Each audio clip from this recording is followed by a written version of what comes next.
I'm going to back up and let you introduce yourself because Oh, people don't actually know you yet. So, oh no. Alexandra, would you like to spend a minute, introduce yourself? You can give us your background if you want. Okay. Okay. It had to make it very short because I'm quite old. So I started my career in this industry as a dancer. I was very young and I came out of school and I wanted to perform in musical theatre. So I went away and I did that for 3 years.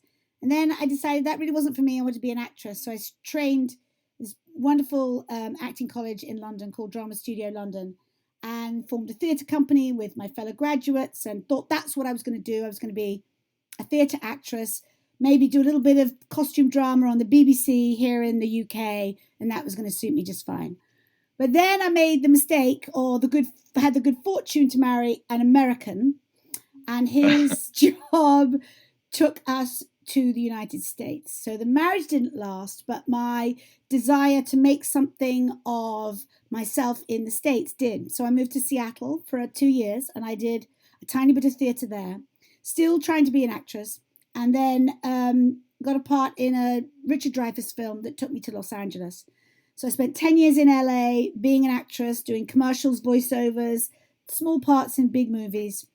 Then my time there was done. I came back here to the UK, to London, did a little bit more acting, and then somebody asked me to direct a short film. It was a pitch to the BBC about an Olympic boxer, and he'd asked a director to show up on this date. He wasn't available, was I? And I said, yeah, I'll give it a go.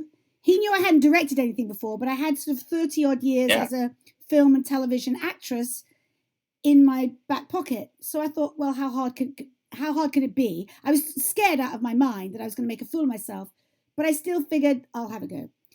I spent a day working with this amazing DP, Kit Fraser, and putting the actors where I wanted them to stand and having little slow motion bits in between and two talking heads, a bit of boxing to pitch this idea for a story about Harry Mallon, this two-time Olympic gold medal winning boxer. And that was it. I was like, okay, I want to direct now. Which of course You got the everybody bug seems they then. get at some point in their life. So I adapted that story into this full-length screenplay called The Wilderness. And The Wilderness is an area of the East End of London where David Beckham played football, his dad and granddad. It was these playing fields that were bought and built by an old Etonian called Arthur Villiers, like 100 years ago. He bought this place, but still international sportsmen know this place in the East End of London. So I expanded the story into this story about Harry Mallon, the boxer who trained on the Wilderness, hence the story. And then I thought, well, I want to delve a little bit closer into how to shoot a boxing sequence because that seemed one of the most challenging parts of the story. I'm not a boxer.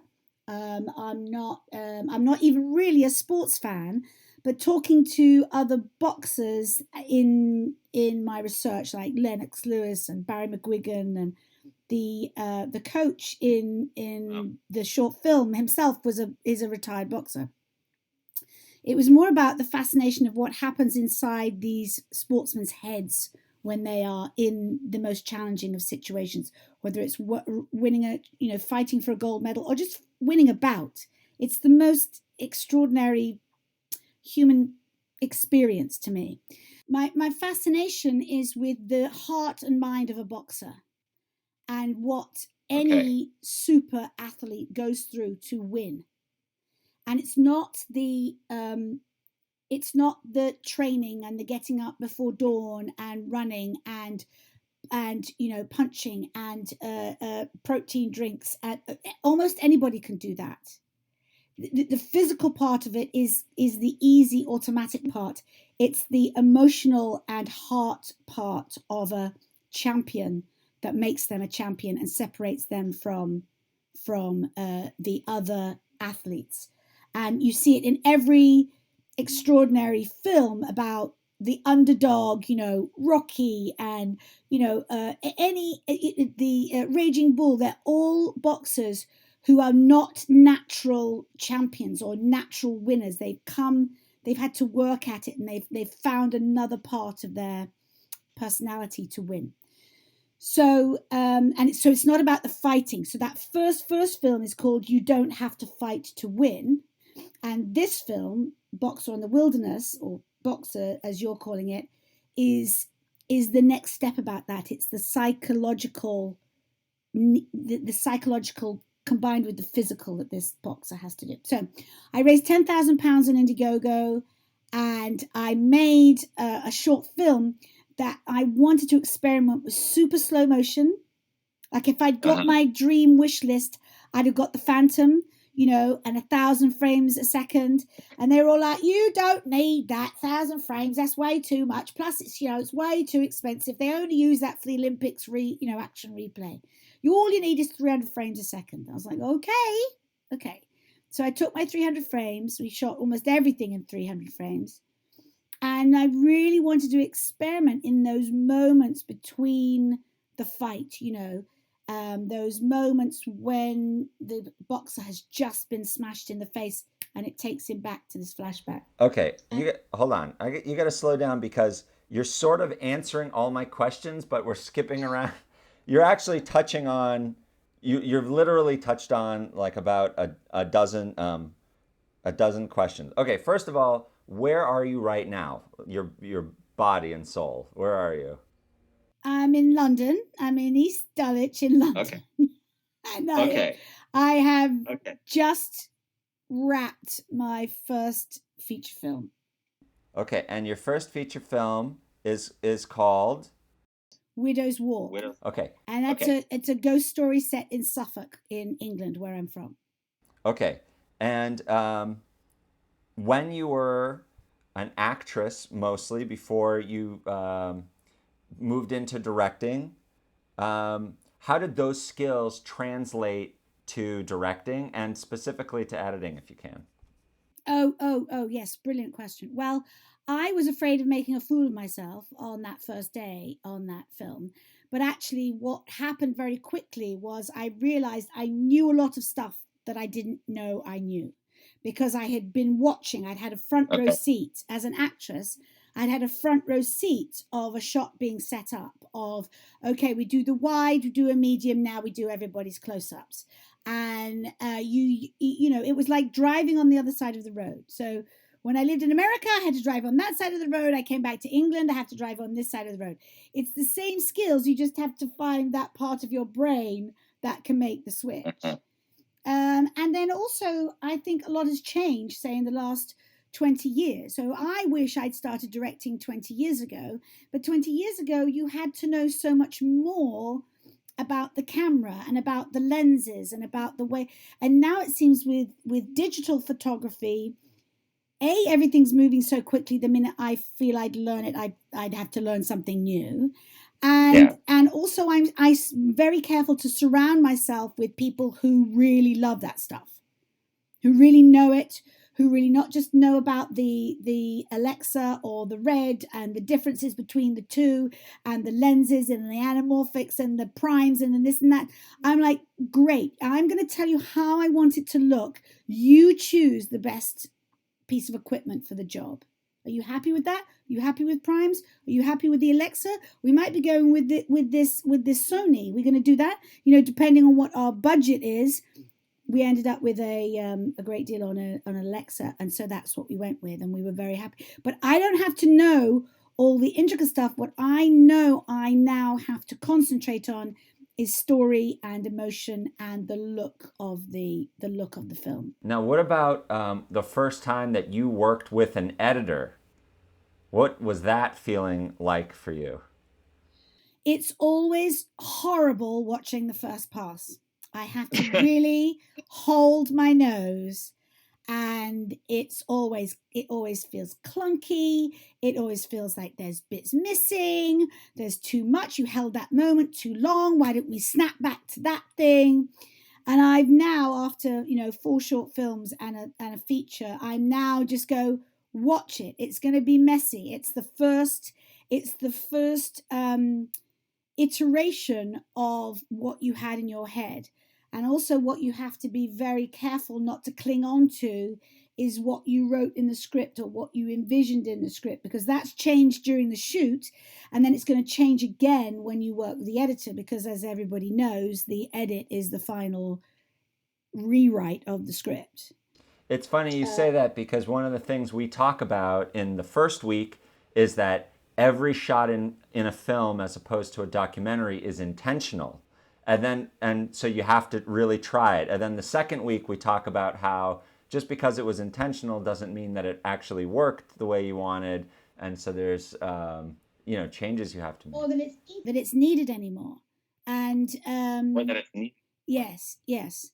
And that's the same with writing a script. I write everything in. I write long descriptions of how the sun is coming up over the reeds and the wind is beating on the walls of the tin house, and and then I realize those are really notes to self.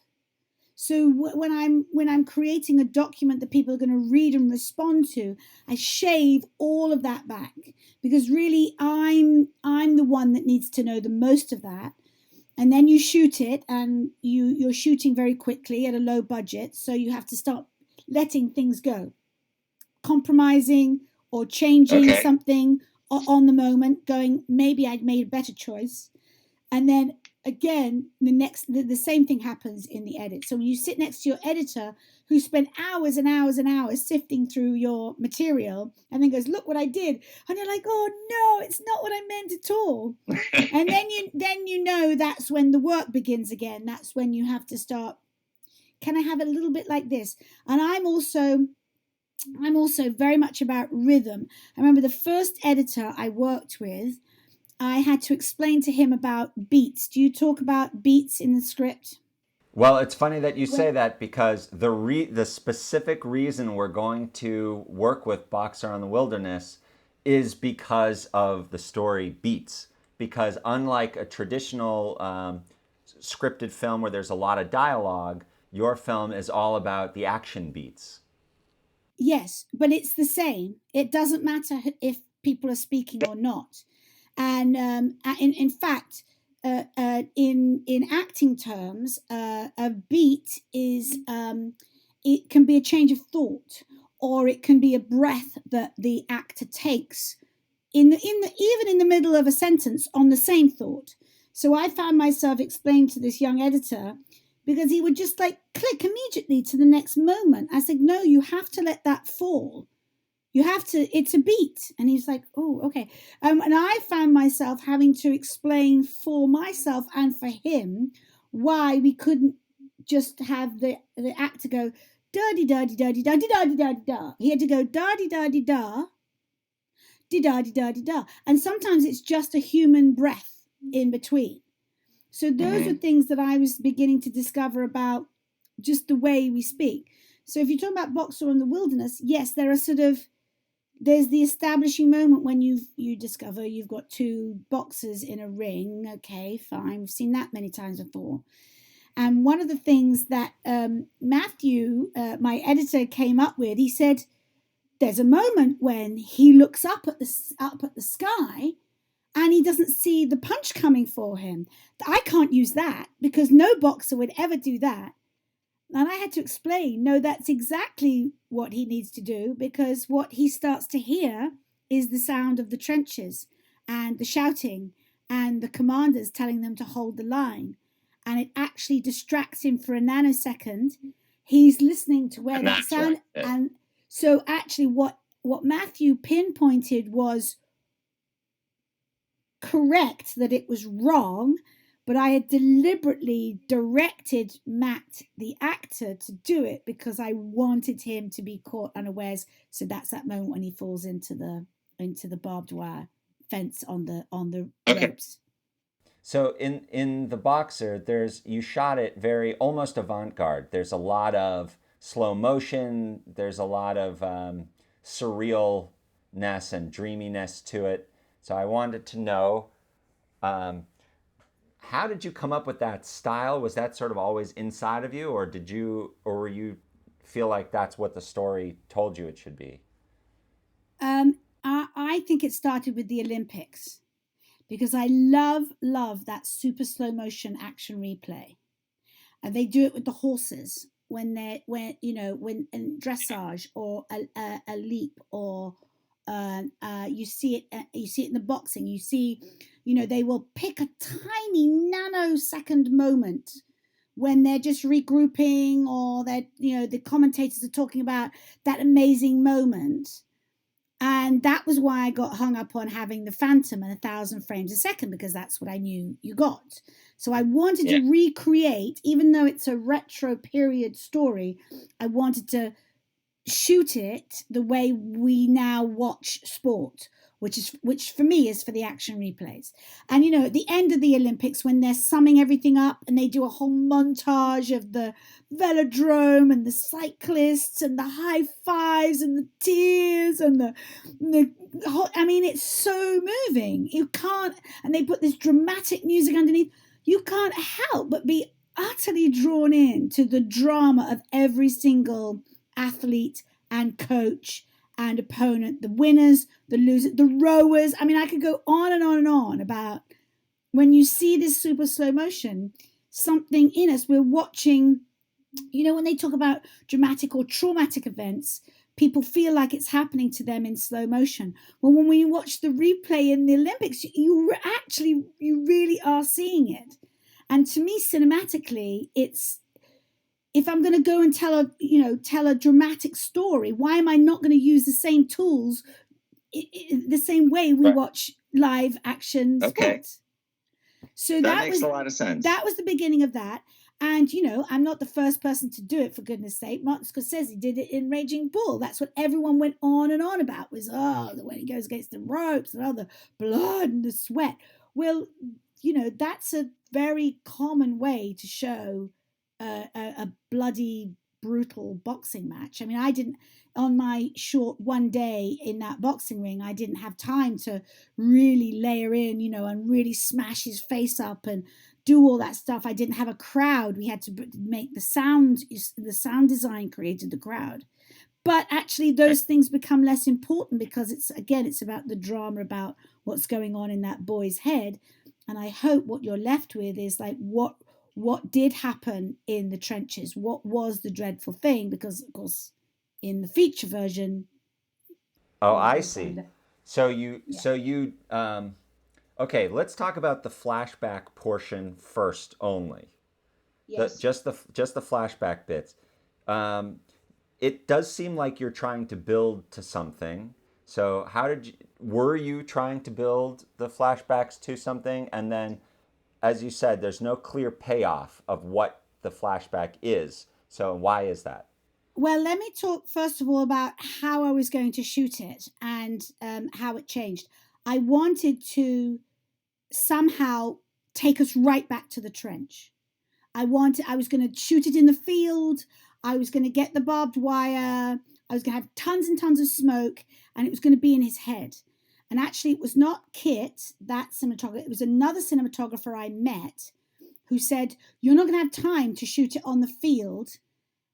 And why don't you wrap the ropes in barbed wire and do it in the boxing ring? So I have to give him credit for coming up with this really terrific idea to save time, but also to create this really surreal flashback, real moment.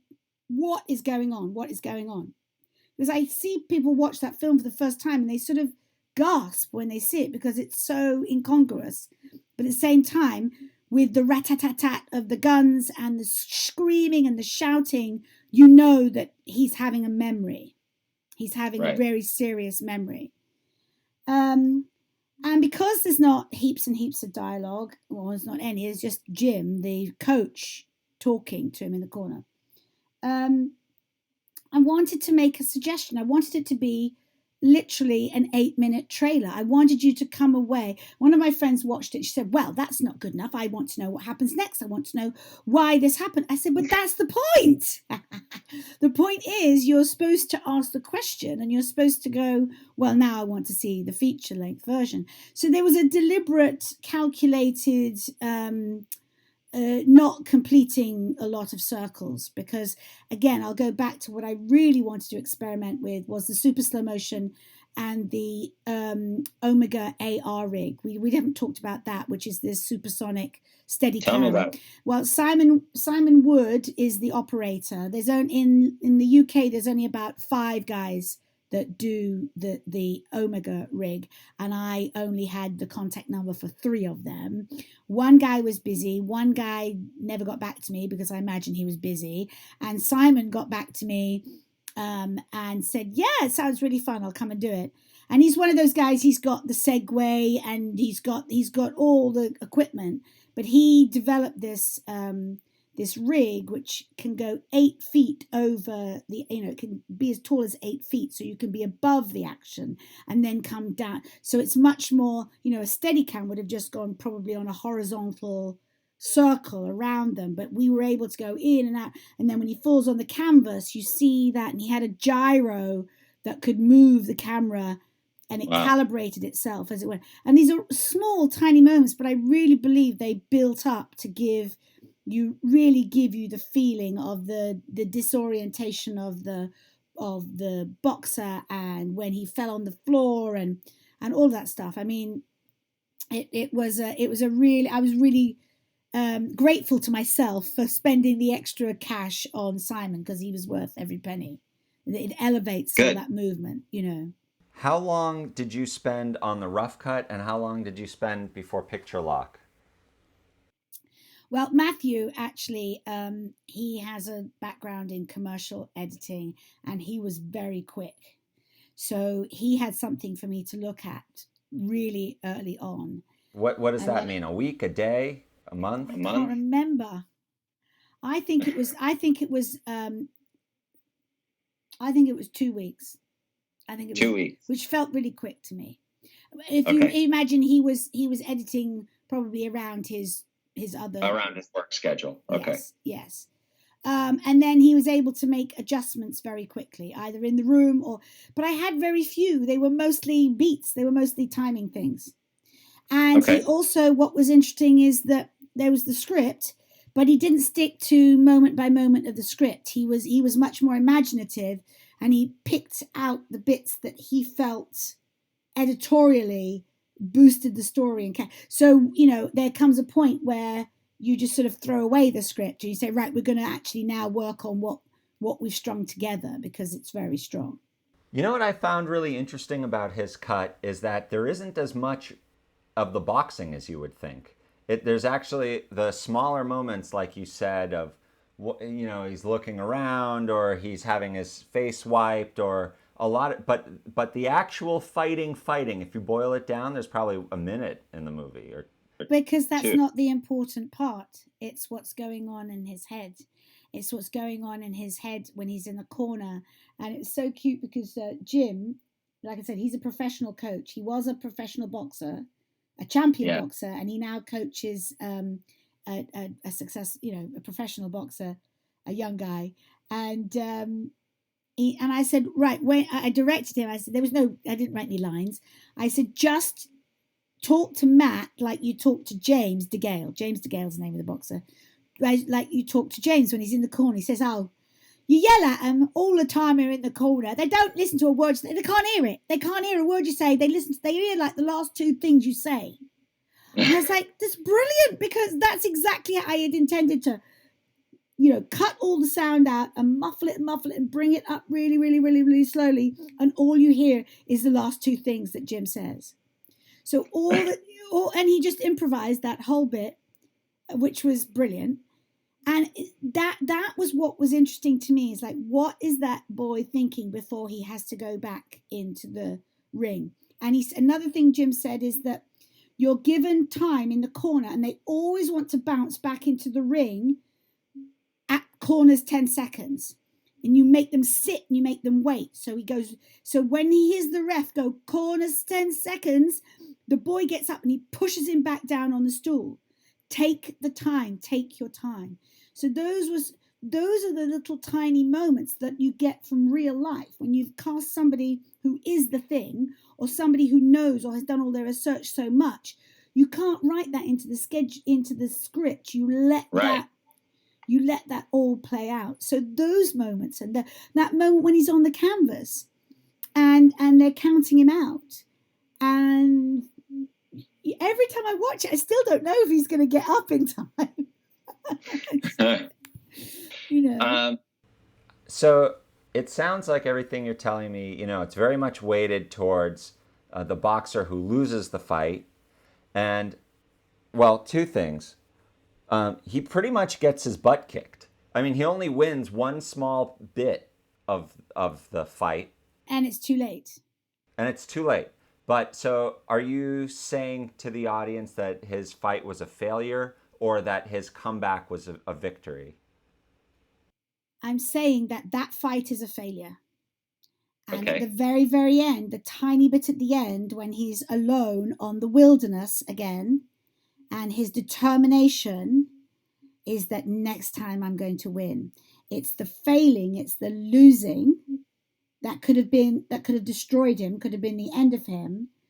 But the end of the film, you want to see that he has resolved at all costs to win next time. Brilliant. Amazing. It's great advice. So you see it as he gets pummeled and pummeled and pummeled, and it's over. He's already got the standing 8 or the 8 count, and the fight's lost essentially, but he finds the inner strength to have to say, I'm not dead. I have one more. I have the next fight in me. I also, in my process, I gather tons and tons of photographs and images of where I see moments that I want to translate into my film. And I found another photographs in the Daily Mail of a fight of another boxer I had got to know, and Darren Barker. And there are these, he's straining, and all the veins in his neck like this. And this was a fight where he won the world championship. And the interview afterwards, you're literally seeing him and the coach. They're stills, and they look like they are in tears. They look like they're in a war zone, and Darren's child has just been blown to bits. That's the drama that is captured in these stills. And I have them on my iPad, and I show them to the actors, and I show them to the cinematographer, and I go, this is the moment we're capturing. And then I explain to them in the interview in the Daily Mail that Darren talked about, he was on the canvas. And this is when the coach in here, like the game's over. He said, I thought about my little girl, Scarlett, and I thought about my dead brother, who was the better boxer, who killed himself falling asleep at the wheel after a boxing match, going to see his girlfriend. He was the better boxer. He was fighting for his brother, and he was fighting for his daughter. And those are the things that got him off the canvas. So those to me are the interest, and he won. And he won. So those are the things, those are the moments as filmmakers, we're trying to translate. And we've got music, and we've got slow motion, and we've got actors, and we've got dialogue if we need to. We've got sound design if we want. We can layer in all those elements of the drama to Darren going, I got up off that canvas because this was my last chance, and I was not going to lose because of my brother and my little girl. Wow. There's always something that keeps those boys fighting. Okay. And that's the moment that's the real drama. People say to me, you must be a boxing fan. You made this, but I said, I'm not a boxing fan. I'm a fan of boxers and what they go through to be champions. Because it's actually not much different from some of my years as an actress, trying to be a successful actress, and now as a director, trying to plow my way through and being, keep getting up every day and asking people to invest in my film or come and work on my film or whatever it takes. There's a battle every day. And I think the strength of personality, there are a lot of parallels. Okay. Tell me about, so you're making a sports film specifically about boxing, which is a very male-centric genre. Not to mention filmmaking generally is directed by a lot of men. And I assume that on your sets, there are a lot of men. And so Yes. So I would like, if you can, tell me about your experience being a female and directing in general. Well, Boxer on the Wilderness was a very short experience. I had a female first AD and a female producer on that. So the three big Sorry, main female producer, did you say? yes, very young female producer called Rebecca Iwano. We were quite a strong little female triumvirate. We did very well. And I'm always kind of kicking myself that boxing film, the screenplay, the feature, doesn't have. I have a couple of strong female characters, but of course it's really about the boxers. There are two young boxers in it, and their coach, who's a male, and the villain, who's a male, and lots of men. So I just directed my first feature film. You've frozen now, Misha. Do you know that? Oh, no, hold on. I don't know if that's good or bad. I'm back. Okay, you are back. So I've just directed my first feature film, which does have a female protagonist and a little boy in it. And it's a ghost story. It's a female ghost. The apparition is a woman. And we put our tiny little crew together and had worked really, really hard. Everybody was just fantastic. But I did find several moments over and over where I realized I wasn't being listened to and I wasn't being heard. And it was kind of odd because I'd written a script. Nobody could have a clearer vision of what was going on. I'd had many, many conversations with the cinematographer about how we were going to accomplish this or that.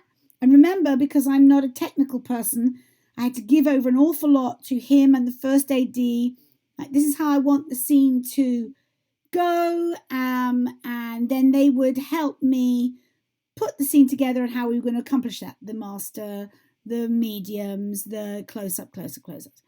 And sometimes because of time, I was like, no, come on, I don't need that close-up. I don't need that. I'm not going to use it. Please, can we move on?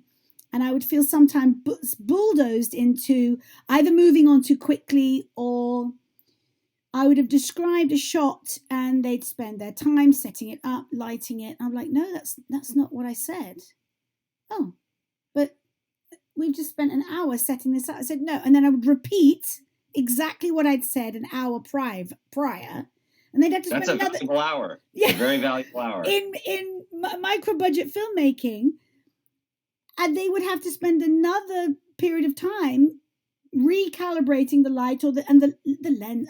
Flipping a lens is very quick, and I'm like, what did I say differently? And I think, now I'm going to be very controversial here. I think men are programmed not to listen very well to women. And even though I was in the position of the decider, very many times I felt not listened to and unheard. And it started to really upset me. And, I'd get up every day and go, right, today is going to be different. And I never stopped talking. I never stopped thinking and talking about my film. And even my cinematographer, who's the gentlest, most open-minded person, there were times when he didn't hear me. And it was really interesting. It was, and I'm sorry to interrupt you. Have you ever heard that? Did you have that feeling in the editing room ever? Only when I'm saying, no, I want the rhythm to be like this. And I'll sometimes get the editor going, well, no, you don't do that because that's not how it goes. That's not how you edit films. There's a law, well, I haven't been to editing school, so I don't know what the law is. So I just go, oh, okay, but can we try it my way? And sometimes I win and sometimes I don't. Sometimes the editor's suggestion is the better one. But sometimes that thing of that story of the mathematician, a math student, and he came into class late. He'd overslept, got there at the end of the class, and the professor said, oh, don't worry, look, you can catch up, but the homework is these three problems I've set out on the table here. And you just come back to the next class with the problems, solved. So he comes back the next week and he's solved all the mathematical problems and he hands them to the professor, who goes, well, wait a minute, you weren't in the class, were you? You didn't know that one of these problems was unsolvable, but you've solved them all. Because nobody planted a seed in his brain that one of them, he didn't know which one, he went away and he just worked on the problems and he solved them. And I think sometimes that's where I come from. It's like, because I haven't been to film school, everything I'm coming from is from an acting point of view and a very emotional point of view, a very dramatic point of view. I'm trying to plumb the depths of the emotion all the time. So I'm at a slight disadvantage, or my editor can be at a slight disadvantage with me, because he's got all these rhymes and reasons to go by. Yeah. And he has to negotiate with me and vice versa, based on the fact that I'm not always speaking the same editing language. Does that make sense? It does. And actually that leads me to asking you about the coverage, because the coverage, while very planned and very choreographed, is also pretty universal in general, in the sense that you could use one punch from the beginning of the movie from the end and mix them all up, and that's different than where you're editing a short film and you have scene one and this person's close up or that person's close up. So I guess my question is, did your editor have a really hard time figuring out an approach to work in? I don't think so, because I think his edit is beautiful. You're going to have to ask Matthew that. And he certainly never expressed it to me, like, what the heck is this? It doesn't make any sense. And again, that might be, ask him, it might be his commercial training. Because think of a lot of spectacular dramatic commercials that don't have any dialogue in them. They have 30 seconds to make a point and get to the brand and the punchline and the button. So maybe he approached it as a series of little commercial shots where, and they are beauty shots, that stuff with the water. As I remember, he didn't want to use so much of the sponge with the water coming out, and that's one of my favorite moments. I just love seeing all that water in super slow motion, and we deliberately dunked all the water onto Matt's head and have him drenched in all the water, because again, what I love about cinema is, and we're going to use a lot of it in Widow's Walk in my feature film, because a lot of that is actually set underwater because they get dragged under the sea. I love those moments when you're allowed to be hyper real. It's not surreal. That's something else. That's like Clockwork Orange or something like that. It's hyper real. I believe we go to the cinema to see sexier, more violent, funnier, more dramatic, more romantic versions of our own lives. And as filmmakers, we have that opportunity to see how far we can push those moments. That's a terrific insight. Terrific insight. Right? If you want to see real television, watch reality television, which we know isn't reality, or watch a documentary, which is is still manipulated. Years and years of footage manipulated into showing the audience what the documentary filmmaker wants you to believe was the story. So slow motion. I'm sorry to interrupt. You please continue. So a dramatic story, a fictional or a narrative story, I think you're missing a stitch if you don't use all the cinematic tools at your disposal, the sound design, the music, the super slow motion, the light levels, the, one half of the face in absolute darkness and just one dramatic side of the face lit. Cutaways, I'm dying to have enough budget to really do loads of cutaways and loads of. There's that moment in Box on the Wilderness, which is their torsos, and you really see the punches connecting. But it's this. I'd have gone in even tighter if I could, just on a bicep muscle or something, just to really feel like you're that muscle or you're that punch or that fist. I don't know. I feel like you can't. It's not like reading a book or looking at a piece of art. You've got all these elements, all these layers to tell the story, and you're missing a stitch if you don't mix those all up and use as many of them as you can. So, And notice I didn't say CGI once. It sounds like to me a lot. You know how a lot of Eastern philosophy, or really just any philosophy, or I guess people want to find a way to be in the moment. You know, you're always hearing "be in the moment, be ever present." So it sounds to me like what you're saying is the reason you shoot those slow motion shots is because you want people to appreciate a small moment and be present for it. That's right. And now we come full circle, because what they do at the Olympics coverage is they find that tiny moment in the action replay and they slow it right down. So you, as the sports fan, the sports viewer, you'll experience a tiny, tiny bit of that tennis player at Wimbledon, or that rower, or that swimmer. I mean, you can't see it in the moment. The actual, 100 meters race. How long does that take? Usain Bolt to get from one end to the other, like 9 seconds.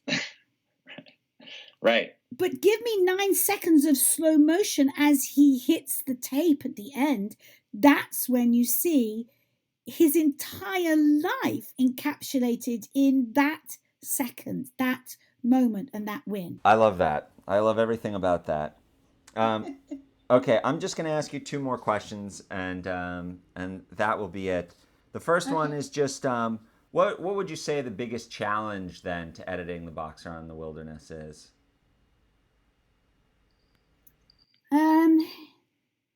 What did you guys struggle with in the editing room the most? I can't speak for Matthew, because I really think he did such a wonderful job. What I struggle with as a filmmaker is wanting every beautiful moment to be in it. And you have to start, you kill babies when you're writing the script. You have to start killing babies when you're in the edit, because you can overkill it.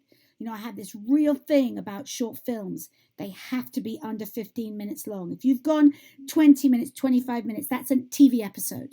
That is not a short film.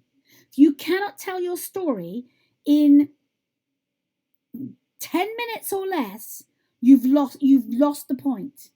You have to build it up. You have to have this bit of drama, and then you have to take your audience to the end.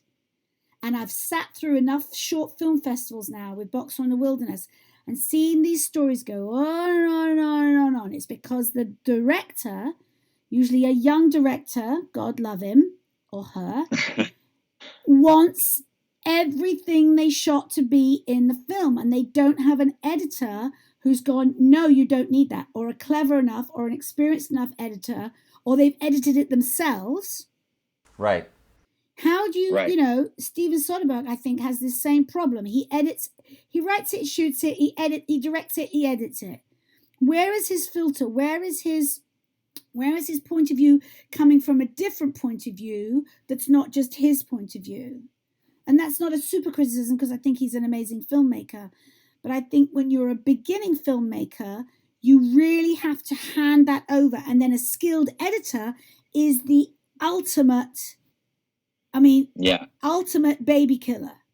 Because he's not attached to all that stuff like you are. The stuff I've had in my head for so many months or years, or the stuff that I've had because we shot it. Oh, we were all in bits watching the monitor because it was so beautiful. And we got 5 takes of that. Which one are we going to choose? We're choosing this one. This is the one we're using. Right. That's where an editor can have real creative power, if he knows what he's doing.